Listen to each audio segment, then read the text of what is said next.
شروع میں بندہ بھولے سے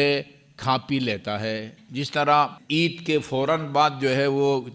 چیزیں وہ کھاتے پیتے ہو بندہ وہ جھجکتا ہے نا، وہ روزہ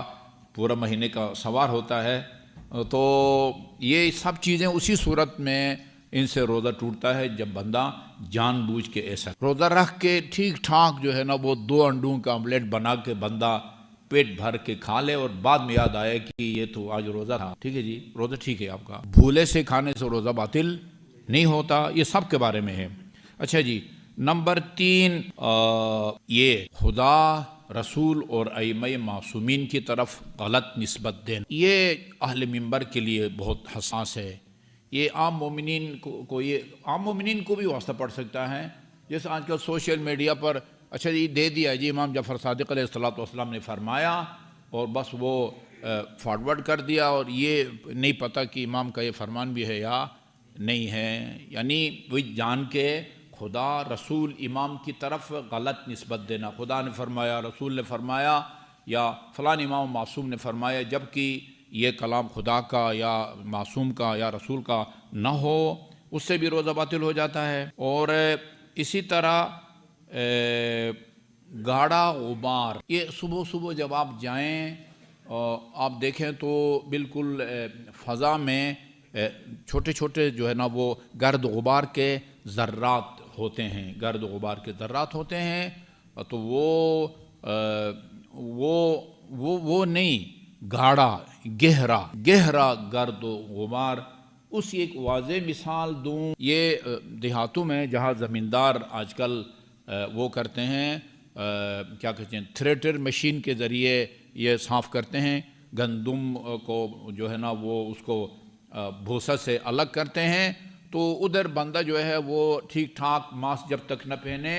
اتنا وہ گاڑا گرد و غبار ہوتا، مٹی ہوتی ہے کہ وہ انسان کے منہ میں جاتی۔ اب جان کے گرد و غبار کو ہڑپ کرنے کا مطلب یہ نہیں کہ یوں جس طرح آپ سگریٹ پیتے ہیں یوں کر کے اندر سے کھینچیں، بھئی آپ ماسک لگائے بغیر ایسے ہی کام کریں گے، آپ متوجہ بھی ہو رہے ہیں کہ گاڑا جو گرد و غبار حلق کے اندر اتر رہا ہے، تو پھر روزہ اس سے باطل ہو جاتا ہے۔ یا بعض لوگ جو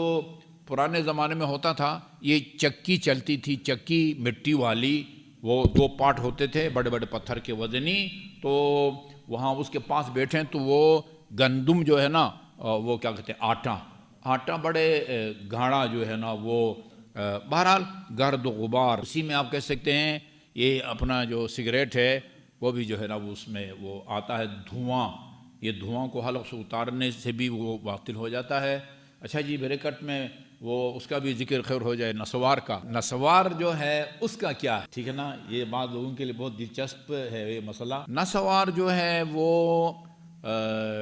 دیکھیں کھانا پینا کہلائے، یہ جو 9 چیزیں ہیں ان میں سے کوئی ایک کام کہلائے۔ نسوار استعمال کرنے والے 2 قسم کے ہوتے ہیں، بعض لوگ اتنا لے کے بالکل یوں زبان کے نیچے جو ہے نا وہ ڈال دیتے ہیں نسوار کو، باتیں بھی کرتے ہیں اور اسی باتوں کے دوران جو ہے نا کچھ لعاب دہان باہر گلتا ہے، کچھ پتہ نہیں وہ تمباکو یا اس کے اندر جا رہے ہوتے ہیں۔ یہ نسوار جو آپ ڈالتے ہیں وہ اگر آپ کے حلق سے اترے تو پھر اس سے روزہ باطل ہو جائے، نہ اترے جیسے بعض اوقات بعض لوگ بڑی صفائی کے ساتھ نسوار استعمال کرتے ہیں، ٹیشو میں نے دیکھا ہے، ٹیشو پیپر کے اندر جو ہے نا نسوار رکھ کے اس کو رکھتے ہیں، اب ان کا نشہ پورا ہونے سے روزہ باطل نہیں ہوتا۔ آپ کہیں بھائی ان کا نشہ پورا ہوتا ہے یا بے ہوش تو نہیں ہو جاتے نا، نہ وہ بے ہوش ہوتا ہے نہ ان پر نشہ جو ہے نا وہ چڑھتا ہے، بس ایک سکون سا ان کو ملتا ہے۔ بھئی جس طرح سگریٹ پینے والے کو سگریٹ پی کے کون سا اس کا پیٹ بھرتا ہے، اسی طرح نسوار کھانے یا نسوار رکھنے والے کی بھی ایک عادت پوری ہو جاتی ہے، اس کا ایک جو ہے نا وہ ایک آپ کہیں کہ بے قراری ختم ہو جاتی ہے، جو بھی ہوتی ہے وہ جب تک اس سے نسوار کے ذرات حلق سے نہ اتریں، صرف حلق میں رکھ کے اس سے آپ کا جو ہے نا عادت یا نشہ پورا ہونے کے نتیجے میں آپ کا روزہ نہیں ٹوٹتا۔ فارمولہ جو ہے نسوار کے بارے میں یہ ہے۔ اچھا جی، اسی طرح جنابت کی حالت میں رات کے کسی وقت انسان پر غسل جنابت واجب ہو جائے، جائز طریقے سے غسل جنابت ہو جائے، جیسے کوئی ہم بستری کرتا ہے، یا ایسی احتلام ہو جاتا ہے اور وہ یا خاتون ہے تو اس کے جو ہے نا وہ عادت کے دن مکمل ہو جاتے ہیں اور کل کو اس نے روزہ رکھنا ہے غسل کر کے.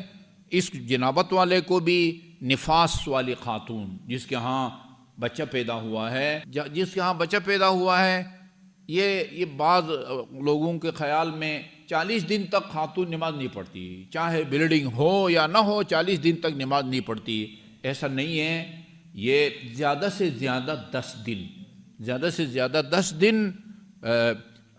دن سے بھی اگر ولادت کے بعد اس کا خون جاری رہتا ہے، اس پر پھر حیض والے احکام لاگو نہیں ہوں گے کہ وہ نماز بھی نہ پڑھے اور روزہ بھی نہ رکھے. نہیں، وہ خون کی مقدار کے مطابق اس کی شرعی ذمہ داریاں ہیں. اس کو استحاضہ کہا جاتا ہے، یا وہ قلیلہ ہے یا متوسطہ ہے یا کثیرہ ہے، ہر ایک کی اپنی الگ الگ جو ہے نا وہ ذمہ داری ہے. غرض یہ کہ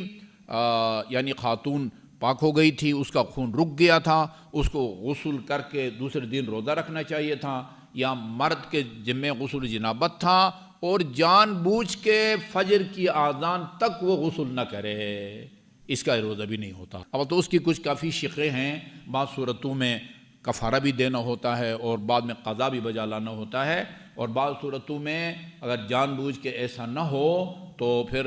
روزہ بھی صحیح ہے اور کفارہ بھی جو ہے نا واجب نہیں ہوتا. اچھا جی، اسی طرح 8ویں جو چیز ہے وہ کسی لیکوڈ مائع چیز سے حقنا، جس کو انیما کہا جاتا ہے، مائع چیز ایسی وہ دیتے ہیں. وہ بچوں کو بھی بعض اوقات قبض کی شکایت ہوتی ہے، کوئی ڈاکٹر کوئی کیپسول گولی وغیرہ دیتے ہیں جس کو رکھنا پڑتا ہے وہ مخصوص جگہ، اس سے جو ہے نا وہ قبض کی شکایت دور ہو جاتی ہے. وہ کسی ٹھوس کیپسول یا گولی کی وجہ سے نہیں، مائع جیسے ہسپتالوں میں ہوتا ہے، پتہ نہیں صابن یا کوئی اور چیز حل کر دیتے ہیں، اور حل کر کے اس کو جو ہے نا یوں مطلب یا یوں کہنا چاہیے غیر معمولی راستے سے جو ہے نا وہ معدے تک اس کو پہنچا دیا جاتا ہے تاکہ وہ جو ہے نا وہ قبض کو وہ ختم کرے. تو مائع لیکوڈ چیز سے حقنا کریں یا انیما، اس سے بھی جو ہے وہ روزہ باطل ہو جاتا ہے.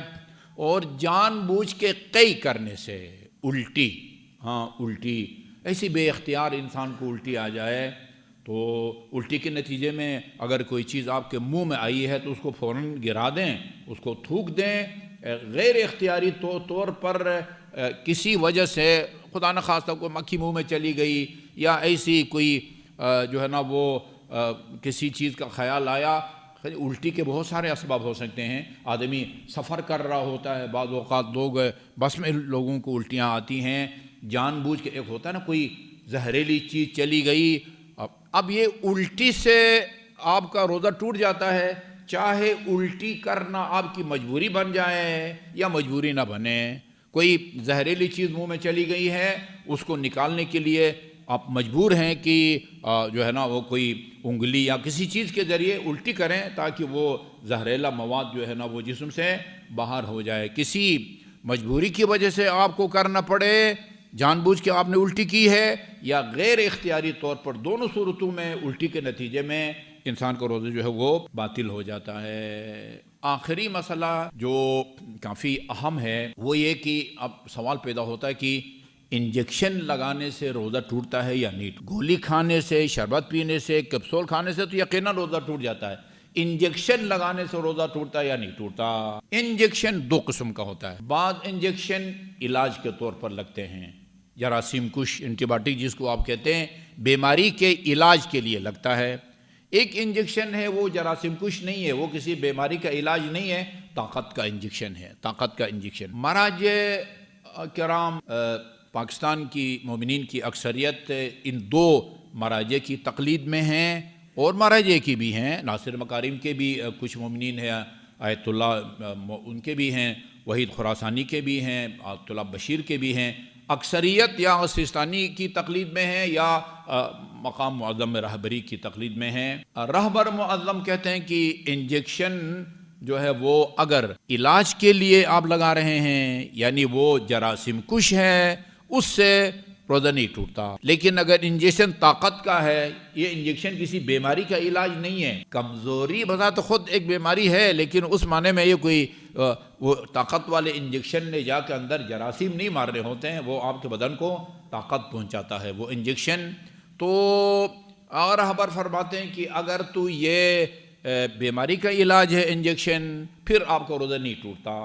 لیکن اگر طاقت کا انجیکشن ہے پھر اس سے روزہ ٹوٹ جاتا ہے۔ آج سیستانی کے نزدیک کسی انجیکشن سے روزہ نہیں ٹوٹتا، چاہے وہ علاج کے لیے ہو، جراثیم کش ہو یا طاقت کے لیے لگائیں، حتیٰ ڈرپ لگانے سے بھی کہتے ہیں کہ روزہ باطل نہیں، ڈرپ لگانے۔ اور ایک اور اہم مسئلہ اس دن میں نے بیان کیا تھا کہ جو بچیاں تازہ بالغ ہوتی ہیں، خصوصاً ایسی بچیاں جو کمزور ہوتی ہیں اور وہ روزہ آسانی سے نہیں رکھ سکتی، ناقابل برداشت تکلیف ہوتی ہے، ایسی خواتین یہ کیا جا سکتا ہے۔ مثلاً عصر کو دیکھا کہ کوئی کمزوری زیادہ آ گئی ہے، ایک ڈرپ لگا دیا اس کا روزہ بھی بچ جائے گا۔ تو دو دن ہسپتالوں میں آپ کو پتہ ہے وہ ڈرپ پر ان کا گزارا ہو جاتا ہے، کھانے پینے کا کچھ بھی نہیں دیتے، ڈرپ پر گزارا ہو جاتا ہے۔ تو یہ اللہ بھلا کرے آغا سیستانی کا، ان کے نزدیک ڈرپ سے روزہ باطل نہیں ہوتا۔ ایسا بھی کیا جا سکتا ہے، کوئی طاقت کا انجیکشن لگا دیں، اس کو ڈرپ لگا دیں تاکہ اس کا روزہ بھی بچ جائے اور اس کی صحت بھی جو ہے نا وہ متاثر نہ ہو۔ اور آخری مسئلہ جو بہت ایک طبقے کے لیے کارآمد ہے، وہ یہ کہ کچھ لوگ ہوتے ہیں کہ جو یعنی روزانہ کما کے کھاتے ہیں بیچارہ نا، جو دہاڑی جو ہے نا وہ دہاڑی دار، آج کمایا وہی رات کو کھا لیا۔ اچھا ایسے لوگ ہیں اور کام ان کا بڑا سخت ہے، مثلا تنور پر وہ کام کرتے ہیں، کارخانوں میں جہاں پر سٹیل کے کارخانے ہیں، جہاں ہر طرف جو ہے نا وہ گرمی ہے، آگ ہے، ایسے لوگ پتہ نہیں مسلسل ان بیچاروں کو پانی پینا پڑتا ہے،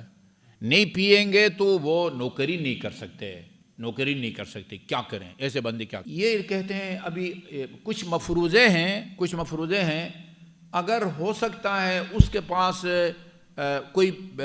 یعنی اکاؤنٹ میں یا کوئی اور ان کو قرض دینے والا ہے کہ آپ اپنے اکاؤنٹ سے نکال کے یہ ایک مہینہ گزارا کریں، قرض لے کے گزارا کریں اور جو ہے نا یہ وہ کریں، اپنا نوکری نہ کریں اور گھر بیٹھ کے روزہ رکھیں، تو پھر ایسا کریں۔ اگر یہ ممکن نہیں ہے، یعنی اس کے سوا آپ کے پاس کوئی چارہ نہیں ہے کہ وہی معمول کی جو ہے نا پر مشقت تکلیف والا اور گرمی کا سامنے کرنے والا جو ہے نا وہ آپ کی نوکری، اس کے علاوہ آپ کے پاس کوئی چارہ کار نہیں ہے، نہ بینک بیلنس ہے، نہ آپ کو کوئی قرض دیتا ہے، اس کے علاوہ کوئی چارہ کار نہیں ہے، یہ کیا کرے؟ یہ روزہ رکھے، لیکن جب بہت زیادہ تکلیف ہونا تو وہ تھوڑا بہت پانی پی لے یا کھانا کھا لے، روزہ ٹوٹ جائے گا اس کا، یہ نہیں کہ کھانے پینے کے باوجود اس کا روزہ بچ جائے گا، صرف گناہگار نہیں ہوگا، باقی رمضان مبارک کے احترام میں پیٹ بھر کے نہ کھائے، بلکہ یہاں تک ہے کہ بھئی اگر آپ سفر سے آتے ہیں اپنے گھر، اگر آپ ظہر سے پہلے گھر پہنچتے ہیں، پھر تو راستے میں کوئی چیز کھائی پی نہ ہو تو گھر پہنچ کے روزہ کی نیت کریں، روزہ آپ کا بچ جائے گا۔ لیکن اگر آپ ظہر کے بعد گھر پہنچتے ہیں، بے شک کوئی چیز کھائی پی نہ ہو، اس دن کا روزہ آپ کا نہیں بچتا، لیکن کہتے ہیں رمضان مبارک کے احترام میں شام تک کھانے پینے کی چیزوں سے اجتناب، امساک کہتے ہیں، امساک۔ تو یہ اس قسم کا جو مزدور طبقہ ہے بیچارہ، ناقابل برداشت تکلیف ہوتی ہے، ناقابل برداشت پیاس، تو بس اتنا کھائے پیے کہ بہت بھوک جو ہے نا وہ ناقابل برداشت وہ مر جائے یا مثلا پیاس بجھ جائے، روزہ ٹوٹ جائے گا، لیکن وہ روزہ بعد میں جو ہے وہ کسی مناسب موسم میں وقفے کے ساتھ بے شک جو ہے نا وہ رکھے۔ تو بہرحال یہ قرآن کی آیت ہے، یرید اللہ بکم الیسر ولا یرید بکم العسر، اللہ آپ کے ساتھ آسانی سے جو ہے نا وہ پیش آتا ہے، سختی سے پیش نہیں آتا۔ وصلی اللہ